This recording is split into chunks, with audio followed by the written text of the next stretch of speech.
सबसे पहले तो हर गरीब आदमी अंबानी बनना चाहता है, तो इस टीटू के किस तरह के सपने हैं, किस तरह से अंबानी बनना चाहता है? तो टीटू जैसे है कि नाम सुन के लगता है कि ये एक आम लड़का होगा। छोटे शहर में हम गली में बात करते हैं कि टीटू क्रिकेट खेल रहा है भाई हमारा, तो बिल्कुल आम सोच के रखा गया नाम। और वो ये कि इस लड़के की ख्वाहिश है कि ये इतना बड़ा बन जाए कि लोग इसके बारे में बात करें, ये इतना सेंटर ऑफ द अट्रैक्शन बन जाए। और कहीं ना कहीं ये किरदार उस जर्नी से है कि सक्सेस, रिस्पॉन्सिबिलिटी, रिलेशनशिप, ये जो मायने रखते हैं, इन सारी चीज़ों का मतलब क्या है एक इंसान की ज़िंदगी में। और मैंने इसको हमेशा ऐसे ही देखा है कि ये जर्नी है बॉय टू अ मैन। जब एक इंसान सिर्फ अपने बारे में सोचता है और इंसान जब औरों के बारे में भी सोचता है, तो वो जर्नी जब बनती है और जो मानसिकता बनती है, थॉट प्रोसेस होता है, कहीं ना कहीं उन चीज़ों को लेके एक अंडरस्टैंडिंग है इस इंसान की। और वही आपको दर्शाता है कि सक्सेस का मायने सिर्फ पैसा कमाना या सिर्फ आप लोग आपकी बात करें ना हो के बहुत सारे मतलब हैं। तो एक तरीके से नाम उसके लिए दर्शाता है। दीपिका, आपसे बात करेंगे,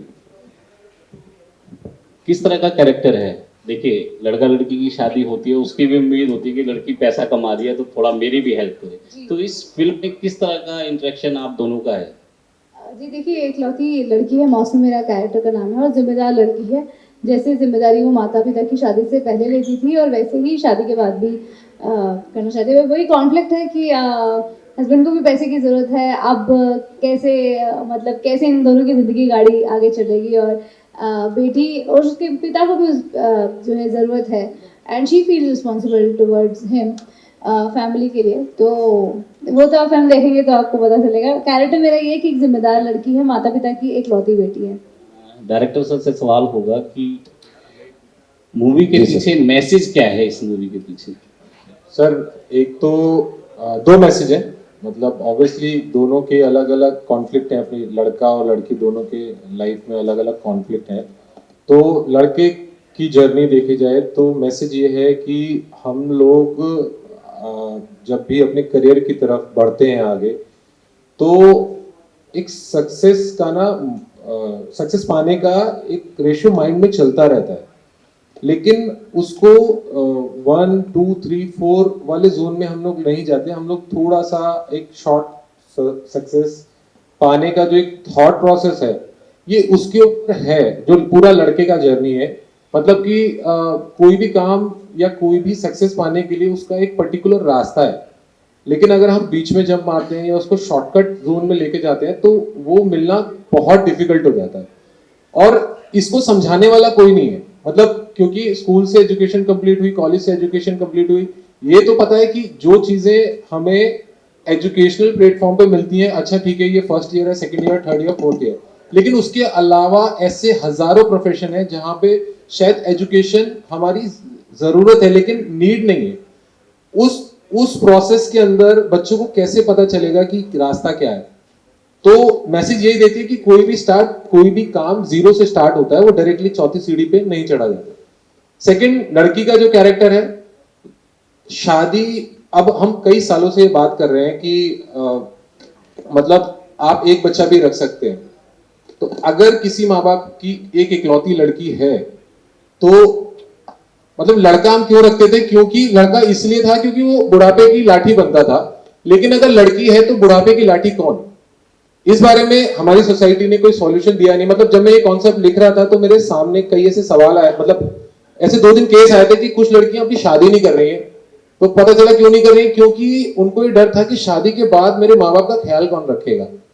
तो तब मेरे दिमाग में यार इसका सॉल्यूशन हमारी सोसाइटी ने दिया नहीं है, क्योंकि शादी के बाद तो या तो पति से पूछ के देंगी माँ बाप को पैसा, या फिर छुपा के देती हैं, और थोड़ा सा अगर है लड़की बोल्ड है या समझती है तो उसको भी देने में कठिनाई होती है, लेकिन वो उतना कंफर्टेबल नहीं है।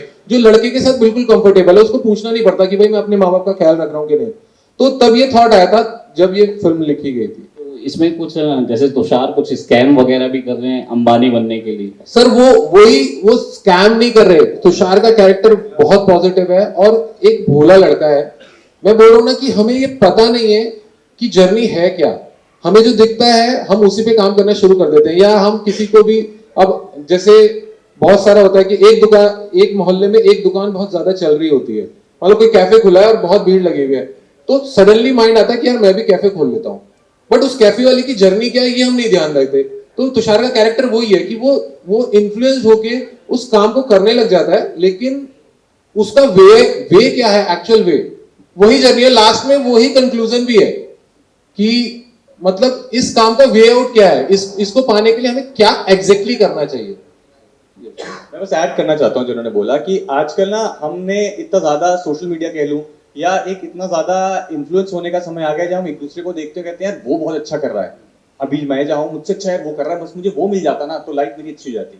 तो कहीं ना कहीं हम लोग ना इतने ज्यादा इन्फ्लुएंस हो चुकी है, सामने वाला जो हमारे साथ पढ़ा था वो इतना अच्छा कर रहा है, मैं क्यों नहीं कर रहा हूँ, मैं हमेशा हम वो तरीका ढूंढते हैं जिससे हमें अभी के लिए सक्सेस मिल जाए। बट ये समझना है कि मैं अपनी बात पे वापस जा रहा हूँ कि ये समझना कि एक्चुअली खुशी किस बात से मिलती है, वो ना हो के मटीरियलिस्टिक चीजों में ज्यादा चले जाते हैं कि यार आज मैं इस गाड़ी से उतरूंगा ना तो ये लोग बोलेंगे, ये नहीं कोई सोचता कि मैं किसके साथ उतर रहा हूँ, वो ज्यादा इंपॉर्टेंट है। तो कहीं ना कहीं एक बहुत ही आज के यूथ एक लड़की की कहानी है जिसकी सोच वही है जो आजकल हम अपने आसपास देखते हैं, और कहीं ना कहीं वो जर्नी वो समझना कि एक्चुअली लाइफ में होता क्या है ना, अपने फैमिली का मतलब क्या है, एक रिलेशनशिप का मतलब क्या है और सक्सेस का मतलब क्या है, उन्हीं के इर्द गिर्द एक जर्नी एक लड़के की जो एक इंसान आदमी बनता है। ड्यूरेशन क्या है और सर कितने टाइम में कंप्लीट कर लिया आपने? सर इसकी ड्यूरेशन 2 घंटा 1 मिनट है। हाँ हाँ, नहीं फिल्म की ड्यूरेशन पूछिए। फिल्म की हाँ, ड्यूरेशन और लोकेशन कहाँ? 2 घंटा 1 मिनट की फिल्म है और हमने उदयपुर में शूट किया है पूरा। बट हमने ऐसा उदयपुर ये नहीं बोला कि ये उदयपुर की कहानी है, because it's a universal thought. हमने कोई भी लोकेशन ऐसा कमिट नहीं किया और हमने ऑलमोस्ट 28-29 दिन में शूटिंग कंप्लीट कर ली थी इसकी जी। Hello everyone, this is Samia from official just news. Guys congratulations, trailer काफी ज्यादा अमेजिंग है। मेरा सवाल दीपिका एंड तुषार दोनों से है कि ऐसा क्या आपको इस स्क्रिप्ट में पसंद आया जो इसको आपने अपना नेक्स्ट प्रोजेक्ट चूज किया। एंड दीपिका आप बताइए and Tushar. Thank you Sania.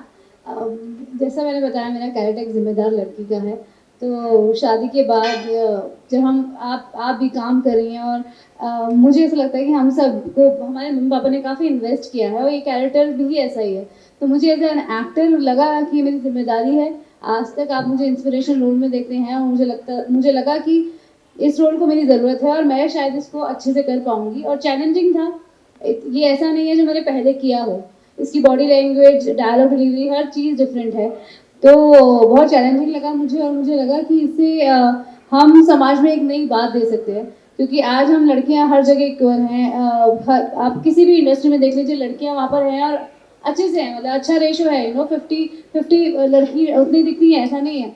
तो हम काफ़ी जगह आगे बढ़ गए हैं, मगर जब बात आती है जिम्मेदारी की, रिस्पॉन्सिबिलिटी की, तो कभी वही किसी लड़के से नहीं पूछा जाता कि वो अपने माता पिता का ध्यान रखेगा कि नहीं शादी के बाद, मगर लड़की के लिए सवाल हो जाता है। तो वो एक बहुत रिलेटेबल चीज़ है जो हम लड़कियां सब फेस करती है शादी के बाद। हमारे माता पिता ही खुद ह्यूमिलेट फील करते हैं अगर हम उनकी मदद करना चाहें तो, मम्मी पापा ही नहीं लेते। अगर आज मैं भी अपने मम्मी पापा की मदद करने जाऊँ तो वो भी नहीं अब तुम पर आया धरो। तो मुझे लगता है आज हम यंगस्टर्स हैं और हमारे ऊपर जिम्मेदारी है समाज को बदलने की, और वो रिचुअल्स हैं, ट्रेडिशन हमारा ऐसा है। मगर उस टाइम पर कई सारे बच्चे होते थे और लड़कियां बाहर जाके काम नहीं करती थी, माता पिता उतनी अच्छी एजुकेशन नहीं देते थे। आज माता पिता अच्छी एजुकेशन देते हैं, जैसे लड़का लड़के को दे रहे हैं वैसे लड़की को देते हैं।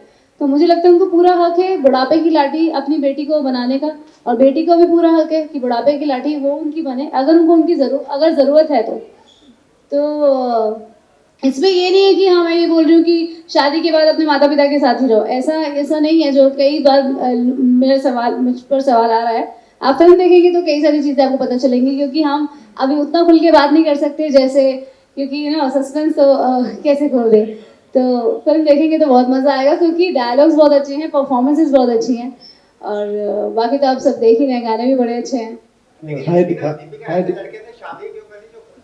एक मिनट, तुषार का सवाल रह गया। हाँ, फिर मैं मेरे लिए बहुत सिंपल तरीका होता है फिल्म चूज करने का या कोई भी प्रोजेक्ट, कि अगर मुझे लगता है कि इसमें मैं चैलेंज हो रहा हूँ, मुझे परेशान कर रहा है इस काम, और मुझे लगता है कि कहीं ना कहीं रिस्पॉन्सिबिलिटी थोड़ी बन गई है खुद के लिए कि मैं जो भी करूँ वो देखने वाले के लिए कुछ नया दे। बिकॉज लकीली मैंने कभी ये नहीं देखा कि लीड रोल था कि नहीं लीड रोल था, बट जो भी प्रोजेक्ट्स करे वो इस तरीके से बने कि जब फाइनली आउटकम आया तो लोगों को जिस तरह से अप्रिसिएशन मिला या जिस तरह से क्रिटिकल अप्रिसिएशन मिला, वो कहीं ना कहीं आप पे रिस्पॉन्सिबिलिटी डालता है अगला जो आप काम करें वो उससे नीचे ना जाए।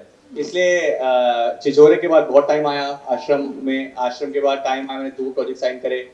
एक ये इसलिए था बिकॉज जब पढ़ा तो पहली बात मुद्दा इतना कॉमन है, हम सबसे रिलेट करता है, ना कि 20-22 साल के लड़के से, हम सबकी उम्र से भी करता है। मुझे लगा कि इस कहानी में वो चीज़ है जो कि एज एन एक्टर आपको चैलेंज करेगी। ऑब्वियसली जब पूरी फिल्म आपके शोल्डर पे होती है तो एक एक्स्ट्रा रिस्पॉन्सिबिलिटी आ जाती है और कोई भी एक्टर ये चीज़ करना चाहेगा। बट आई थिंक जब मैं रोहित से मिला तो जिस तरीके से इन्होंने कहानी का मुद्दा समझाया और मैंने जब कहानी पढ़ी तो मुझे लगा यार ये नहीं करूंगा तो फिर what will you do? These are the stories you want to tell. And then I remember when Cesar Miller, the one who produced the film, and it's basically about the people. When you have a conversation with people and you realize कि यार it's the right setup, it's the right kind of people, and you want to get associated with people जिनको कहानी बतानी है, जिनको कहानी बेचनी नहीं है. You know, the idea is they want to tell a story which is very relevant in my house, in your house, in everyone's house. And जब वो सब्जेक्ट आते हैं तो मुझे लगता है आपका रिस्पॉन्सिबिलिटी बन जाता है और मेरे सारे काम यही कर रहे हैं अभी तक। तो I felt this is the next step. Sorry मुझे आवाज नहीं आ रही। ऐसे क्या मजबूरी है? जो खुद का खर्चा नहीं उठा सकते, तो उसके बारे में क्या कहेंगे? प्यार दीवाना होता है मस्ताना देखिए इसका जवाब मैं साथ में देता हूँ कि ये सवाल लड़के से नहीं पूछा जाता कि तुम एक लड़की से शादी क्यों कर रहे हो जो काम नहीं करती। तो मुद्दा वो है कि कहीं ना कहीं हम लड़कों पे रिस्पॉन्सिबिलिटी डालते हैं, इसको काम करना चाहिए और लड़की की मर्जी वो काम करे या ना करे। मुझे लगता है कहीं ना कहीं इस फिल्म से भी बात करना चाह रहे हैं कि यार मुद्दा आप लोगों के बीच का है, उसमें कौन कमा रहा है कौन नहीं कमा रहा है वो आपके बीच का है। लड़का की रिस्पॉन्सिबिलिटी है तो लड़की की भी होनी चाहिए, दोनों तरीके से। तो आई थिंक उस लिहाज से इस कैरेक्टर ने मेरे साथ कैरेक्टर से शादी करी है बिकॉज उसको इससे फर्क नहीं पड़ता कि इतना पैसा कमा पा रहा है। और उसको इसमें स्ट्रेंथ दिखती है कि आगे चलकर होगा, क्योंकि देखिए हम सब स्ट्रगल करके आगे तक बढ़े हैं। तो मौसमी को पूरा लगता है ना कि वो काम तो कर रहा है, ऐसे बात नहीं कि काम छोड़ रहा है काम नहीं कर रहा है। हाँ हाँ वो ट्रेलर में ऐसा लग रहा है। और इसमें एक और पॉइंट है, एक डायलॉग है मौसमी का, वो बोलती है कि वो कहता है कि मेरा काम सक्सेसफुल नहीं हुआ, कहते तुम तो नौकरी अच्छी सी कर रहे थे। तो वो बोलती है कि मतलब मैं जब तुम्हारी नौकरी से खुश हूं तो तुम्हें क्या टेंशन है। तो वो बोलता है कि नहीं, दोस्तों के बीच मुझे उठना बैठना होता है, तुम्हें नहीं। तो उसका काम को लेके पर्सपेक्टिव करेक्ट है लड़के का, लेकिन वो जो दोस्तों वाली और जो दिखाने वाली जो बातचीत है उसमें थोड़ा करेक्ट नहीं है। So hi guys, hi in the front row.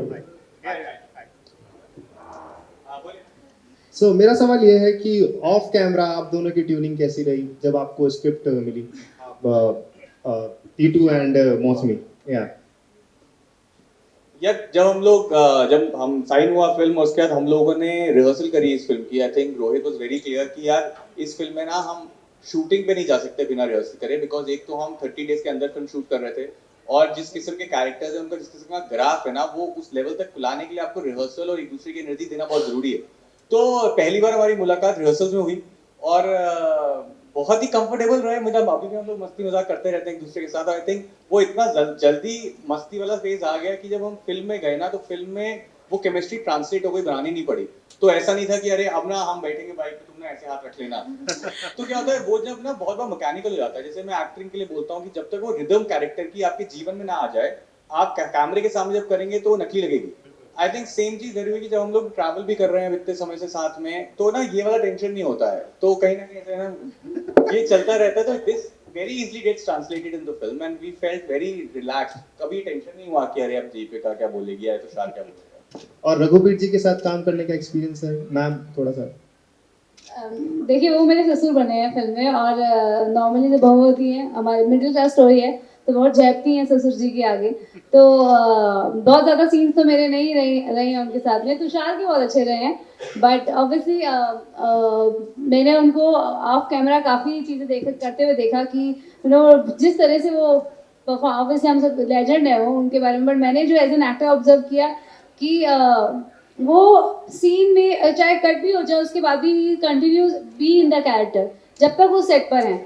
तो उनके लिए मतलब डायलॉग्स तो एक मतलब छोटी सी चीज़ है, उनके खुद के अपने बहुत सारे डायलॉग्स सब टेक्स्ट जो होते हैं वो इतने स्ट्रॉन्ग करके आते हैं कि आप उनको 2 लाइन दोगे बट वो ऑलरेडी 1.5 पेज की लाइन्स अपने हिसाब से करके आते हैं। तो वो मेरे लिए बहुत अच्छी चीज़ थी कि हम सब वैसे मोस्टली सब टेक्स्ट पे काम करते हैं बट वो सब टेक्स्ट के साथ उनको जवान भी मतलब डायलॉग्स भी मतलब राइटर को डायलॉग 2 लिख दिए मगर वो तैयार है अपने जब तक कट नहीं होगा ही इनफैक्ट कट के बाद भी he is in the mood. तो वो बहुत अमेजिंग चीज लगी मुझे। ऐड करूं अगर इस चीज पे कहीं ना कहीं एक ना बहुत मजा आने लग गया बिकॉज रघुवीर जी वीरेंद्र जी सब एनएसडी के हैं। मैं खुद एनएसडी से हूँ, तो जब आप सेट पे जाते हो ना आपको पता लगता है यार एक ही स्कूल से निकले ना तो एक कहीं ना कहीं कंफर्ट दिमाग में बैठ जाता है और फिर वो चीज़ ना सीन में ट्रांसलेट होनी शुरू हो जाती है. And I felt he has a very similar thing जहाँ पे जो मुझे बच्चन सर के लिए भी लगती है कि अभी भी ना वो जो बचपन है और एक्साइटमेंट है ना उस सीन को परफेक्ट करने की, वो देख के इतना मजा आता है. बिकॉज ऐसा नहीं कि इतना काम कर चुके हैं कि पता है कि यार ये सीन में क्या होगा, ये तो आइडिया है, बट वो हर बार जब सेट पे आते हैं तो ऐसा लगता है कि अब वो फिर कुछ खोजने की कोशिश कर रहे हैं ना, something to discover. And that kind of gives you a push because then you are not just playing a scene with somebody who just saying मुझे पता है कैसे करना है. एंड वो डिस्कवर बहुत मस्ती में होता है. और रोहित ने ना इतना सही तरीका ढूंढ लिया था जो हमें पता नहीं लगा, बाद में समझ में आया कि इन्होंने कट बोलना बंद कर दिया मेरे और रघुवीर सर के सीन में. तो हम लोग कट नहीं बोलते थे तो हम कट नहीं बोलते, हम करते रहते थे सीन. तो कभी कभी वो 1 पेज का सीन 2.5 पेज का सीन बन जाता था. बट वो आई थिंक क्यूरियोसिटी जो है उसमें बहुत मजा आया. Hi, Deepika and Tushar, Rajesh from Delhi 99. Trailer देखकर काफ़ी अच्छा सुकून लग रहा है कि काफ़ी रिलीफ लगता है कि आराम से देखने वाली मूवी लगती है. और आप दोनों ने जिस तरह से अपनी फ़ैन फॉलोइंग इंक्रीज़ की है इस बड़े शॉर्ट पीरियड के अंदर, दोनों ने काफ़ी हिट अपने दिए हैं अपने. तो ये जो फिल्म है आपके दोनों के कैरेक्टर में टर्निंग पॉइंट के रूप में देखी जा सकती है. इसका हिट होना कितना आप दोनों के लिए चैलेंजिंग है और कितना इसको आप देखते हैं मूवी कितना पसंद आएगी? अभी ट्रेलर देखकर तो काफ़ी अच्छा लग रहा है. जी देखिए, मैं इसलिए थैंकफुल रोहित जी के लिए कि इन्होंने ऐसी स्क्रिप्ट देखी कि मुझे मना करने का कोई रीज़न नहीं था. As an actor I was feeling blessed कि ये स्क्रिप्ट मुझे मिली. तो ऑब्वियसली और मुझसे ज़्यादा मुझे लगता है कि रोहित के लिए बहुत बड़ी, because he is a writer, he is a director. तो फिल्म का सफल होना बहुत बहुत बहुत ज़्यादा ज़रूरी है, क्योंकि आप लोग तो मुझे इतने सालों से प्यार देते आए हैं और ऑब्वियसली बहुत इंपॉर्टेंट है मेरे करियर के लिए. मगर हम सबके लिए, स्पेशली टीम के लिए ये बहुत बहुत ज़्यादा ज़रूरी है, क्योंकि क्या है कि एक नया कॉन्सेप्ट है, एक नई चीज़ के बारे में हम बात कर रहे हैं, समाज की बात कर रहे हैं. तो और सबने बहुत सपोर्ट किया है फिल्म को. तो हम नए कॉन्सेप्ट, नई चीज़ें तभी ला पाएंगे, नए यंग राइटर्स तभी लिख पाएंगे जब इस तरह की फिल्में पॉपुलर होंगी या लोग एटलीस्ट उसको रिस्पेक्ट देंगे थिएटर तक आने के लिए. इसमें मेरा या इनका या किसी का नहीं है, इसमें बात है नए कॉन्सेप्ट्स दुनिया में आने के लिए. ये कोई बड़ा प्रोडक्शन हाउस नहीं है जो रेप्यूटेड, हमारे पास ना लिमिटेड बजट है, मार्केटिंग का भी, हर चीज़ का भी, बड़े लिमिटेड डेज में हमने शूट किया है. तो जितना हो सके हम कटौती करते करते स्कैर्सिटी ऑफ रिसोर्सेज की थी और उसमें हमने मैनेज किया है. बस यही था जिम्मेदारी कि ये कहानी उन लड़के और लड़कियों तक पहुंच जाए जिन तक हम पहुंचाना चाहते हैं, हर एक फैमिली तक पहुंच जाए. क्योंकि आज हम देखते हैं लड़के लड़कियां, यूथ जो है हमारा बहुत टैलेंटेड है, but they don't know the right way कि वो कैसे सक्सेस तक पहुंचेंगे. और लड़कियां हम शादी के बाद एक्सपेक्ट कर लेते हैं कि अब तुम्हारा यही घर है. वो है, हम सब जानते हैं, बट इमोशनली अगर उनको थोड़ा सा सपोर्ट मिल जाए उनके हस्बैंड का, फैमिली का, तो जो उनके दिल की बात है ना, जब मम्मी पापा हॉस्पिटल में है या तकलीफ में है, तो उनकी ना जी मतलब दिल खोल कर मदद कर सकती हैं. तो ये बहुत ही ना सेंसिटिव और बहुत ही टची सब्जेक्ट है. और टच वुड फिल्म बहुत अच्छी बनी है, कॉमेडी फिल्म है, इसमें कोई प्रीची नहीं है, हंसते हंसाते. क्योंकि देखिए फिल्म है तो हम एंटरटेनमेंट की उम्मीद करते हैं, हंसने हंसाने की उम्मीद तो करते ही हैं. तो बहुत ही अमेजिंग अभिषेक जी ने डायलॉग लिखे हैं, रोहित जी ने बहुत ही अच्छा स्क्रीन प्ले लिखा है, जो आपको पता भी नहीं चलेगा कि फिल्म क्या कह रही है. मतलब धीरे धीरे जब आप ऑडियंस, जब आप, सॉरी मैंने रॉन्ग लाइन यूज़ कर दी, जब आप थिएटर से निकलेंगे तो अपने साथ में आपको समझ में आएगा हर इंसान का अपना पॉइंट ऑफ व्यू होता है, परसेप्शन होता है, पर कुछ ना कुछ वो ज़रूर लेकर जाएगा. तो मेरे से ज़्यादा मुझे लगता है हम सबके लिए ये फिल्म ज़रूरी है. जो है बाकी मेरे तो परफॉर्मेंस के ऊपर है, आपको मेरी परफॉर्मेंस अच्छी लगेगी, ये फिल्म चलेगी तो आगे फिर फिल्मों में काम मिलेगा.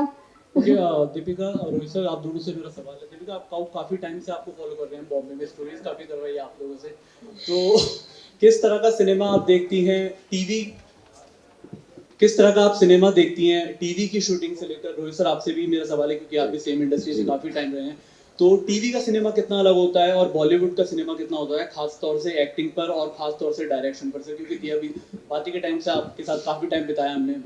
यार मतलब मुझे जो लगता है ना, स्टोरी का फॉर्मेट होता है कि आपको कितनी स्टोरी कब तक दिखानी है.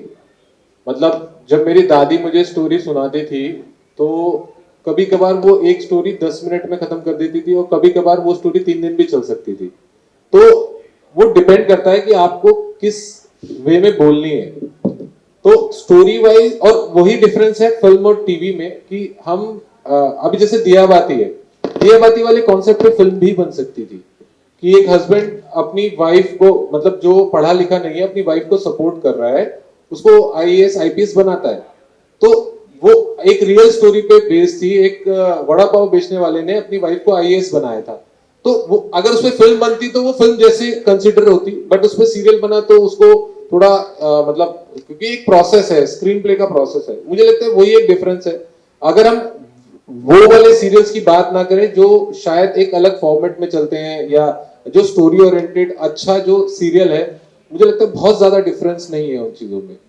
जी प्रोड्यूसर सर से मेरा सवाल है, सारा रिस्क प्रोड्यूसर का होता है फिल्म के ऊपर, तो आपने कितना रिस्क लिया सारी स्टार कास्ट पे और क्या सोचा किस तरह से आगे चलेगी? मैं इनसे जब पहली बार मिला घर पे और इन्होंने अपनी कहानी नरेट की, तो मेरे दिमाग में सबसे पहला जो सवाल आया कि इसमें जो है डायरेक्टर की जो दृष्टि है उसका पूरा सम्मान करते हुए पूरी आज़ादी के साथ में इनको फ्रीडम दी जाए ताकि ये इसको बहुत अच्छे से करें। मैं चूंकि राजस्थान से हूँ और मेरे पिताजी विजयदान जी देता, पद्मश्री विजयदान देता साहित्यकार है। उन्होंने सैकड़ों कहानियाँ लिखी है वर्ल्ड वाइड और उनका नोबेल में नॉमिनेशन हुआ। उनकी कहानी नहीं चुन के मैंने ये कहानी क्यों चुनी, क्योंकि ये मुझे भी रिलेट करती है। आपको बता तो मेरे भी एक ही बेटे, सिंगल डॉटर है। तो एक तो वो चीज, और उसमें विमेन एम्पावरमेंट, एक तो शिक्षा है, जॉब देने वाली शिक्षा होती है। इन्होंने जो शिक्षा हासिल की है वो अपने आप को शक्ति और दुर्गा बनाने वाली शिक्षा, ताकि जरूरत पड़ने पे अपने कन्विक्शन के साथ रेजिस्ट कर सके कहाँ पे उनको मना करना, ये इन्होंने किया। तो इनका रोल बहुत पावरफुल था और समाज के लिए एक बहुत ही सोशल वायबल मैसेज मैंने इसमें नोट किया। तो दीपिका में आपको बेटी नजर आई कहीं? बेटी नजर आई, और मैं बेटी कहती हूँ और ये मुझे कभी मामा कह देती है, कभी पापा कह देती है, कभी अंकल कह देती है।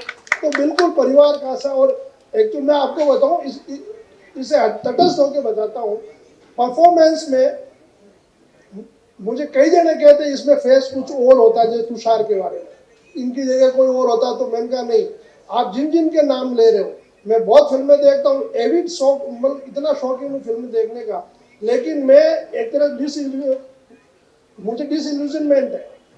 तो मैं कंपेयर करता हूँ तो इनकी परफॉर्मेंस और इनकी जो जेन्युइनिटी है, ईमानदारी काम करने की जो परफॉर्मेंस है, बहुत ही कमाल की और सुपर, मतलब उनको सरपास करते हैं, फार एक्सलेंट। तो इन दोनों की प्रतिभा जो है इस फिल्म को खींचेगी, और बहुत ही ईमानदारी से काम किया, कहीं एग्जैजरेशन नहीं है, कहीं पे भी उसको ओवर एक्ट करके एक दूसरे को मतलब जो है दबाना या डोमिनेट होना, इस तरह का नहीं, बहुत सरलता के साथ में बहुत ही मजबूत मैसेज समाज के लिए, बेटियों के लिए। और मैं चाहता हूँ ये मिसाल बने और आप सबके सपोर्ट से मिसाल बने। आपने कहा कि सर मतलब सोच बदलने के लिए है, लेकिन कहीं ना कहीं जो है कि राजेश सर, कहीं ना कहीं हमारा समाज जो है ना ये चीज़ एक्सेप्ट नहीं करता, क्योंकि शादी से पहले तो लड़कियां माँ बाप को अच्छी लगती हैं, लेकिन शादी के बाद जो है कि वो थोड़ा उनको एक्सेप्ट नहीं करती हैं। और उसके बाद जो है ना कि शादी के बाद जो है लड़की परेशान मतलब होती है। तो क्या आपको लगता है कि सोच बदलेगी ऐसे? इसके लिए मैं बताता हूँ, ये जो हमारी सोच है, दूसरे घर में हम देखते हैं कि ऐसे होना चाहिए, हमारे घर में हम जब खुद बेटी की शादी के बाद में अपनी भूमिका को कैसे लेते हैं, इसमें इनके पेरेंट्स भी उतने ही ज़्यादा कन्विंस्ड हैं जितने ये अपने एजुकेशन से और उनकी ड्यूटी के बारे में कन्विंस्ड हैं। इनके पेरेंट्स जो हैं वो भी ये कहते हैं कि हमने बच्ची को, हमारे पास जो कुछ था इसकी पढ़ाई पे लगाया, इसको मजबूत बनाया। तो उसके इनके ससुर जी कहते हैं कि हम तो ये चाहते हैं बस हमको दहेज नहीं चाहिए, खाना पीना अच्छे से कर देना। उन्होंने कहा खाना तो कर देंगे लेकिन पीना वीना नहीं। मतलब कहने का उनको भी मना करना आता है कि उनको कहाँ पे अपनी बेटी को मजबूत दिखाना है। तो ये एक समग्रता में विचार शैली होती है जो समाज में परिवर्तन लाने का कारक बनती है, और इसमें वो टोटलिटी को जिया गया है, और सबका अपने अपने स्तर पे इस फिल्म को समाज के लिए मतलब समर्पित भाव से बहुत ही अच्छा कर्तव्य परायणता के साथ में सबने परफॉर्म किया है, और बहुत स्ट्रॉन्ग मैसेज के साथ में बहुत पसंद आएगी। और ये एक क्रांति वाली मतलब फिल्म भी साबित हो सकती है लड़कियों के लिए, जैसा मैं सोचता हूँ, मुझे दृढ़ विश्वास है।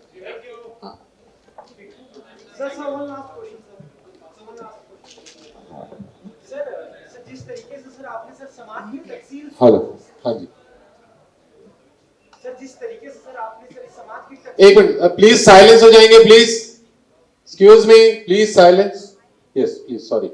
सर जिस तरीके से सर आपने इस समाज की तकसील सोच स्टीरियोटाइप थॉट को एंटरटेनिंग में सिंपल वे में दिखाया सर, ये आपके लिए कितना चैलेंजिंग था सर? एंड सर दूसरा क्वेश्चन सर होगा, सर आपने इस कैरेक्टर के लिए इंस्पिरेशन कहां से लिया सर? यार पहली बात तो इसमें ऐसा चैलेंज जैसा कुछ भी नहीं था, क्योंकि ये हर किसी का एक तरीका होता है। जैसे आपने फोन पकड़ रखा है, आपका ये तरीका है, कोई लंबा भी पकड़ सकता है, कोई दूसरे हाथ से, दोनों हाथ से भी पकड़ सकता है।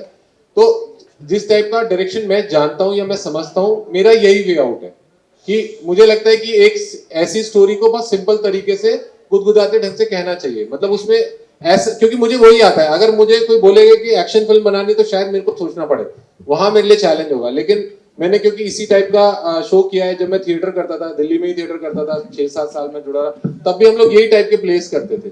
तो वो थोड़ा सा मैं स्टार्ट से ही उस जोन में रहता हूँ। आई थिंक मेरा आंसर बहुत सिंपल है यार। सबसे पहले स्क्रिप्ट होती है, आपके स्क्रिप्ट जब आ जाती है तो आप उसमें ढूंढते हैं क्या नुआंसेस हैं जिससे आप एंटर करेंगे। और लकीली अभी तक जो भी मैंने काम किए हैं, कोशिश इस बात में रही कि जो लोग देखें वो अपने आप को उसमें ढूंढ पाए। चाहे आश्रम शिशोरी, जो सबसे फेमस रहे हैं काम, and I think that was the idea that I have to find the rhythm of the character, जो कि कोई लड़का देखे तो उसको वो दिख जाए। तो ऐसा कोशिश थी बहुत कॉन्शियस कि आप इसको हीरो ना बना। You know it's very easy to become a hero persona in the film, the way you gonna carry yourself, the way you gonna have your hair, the way you gonna sit. ऐसा play करें कि आपको लगे कि मेरा पड़ोस का लड़का है या मेरा भाई है। वो जब चीज करनी पड़ती है, I think that is where you have to find the rhythm. Otherwise जो फिल्म देखते हैं ना, हम हमेशा उसको मानते हैं हीरो है, मैं नहीं हूं, मैं वैसा बनना चाहता हूं। ये बोल पाना कि यार मैं ही हूं या मेरा भाई ऐसा ही है, that is where you have to find. I think that is what my challenge was in all, at least the known work you've seen, is to make someone you say मैं जानता हूं. I think that is where I had spent 2 months finding that rhythm and the bhasha, and hopefully now this week you'll see it. Thank you sir.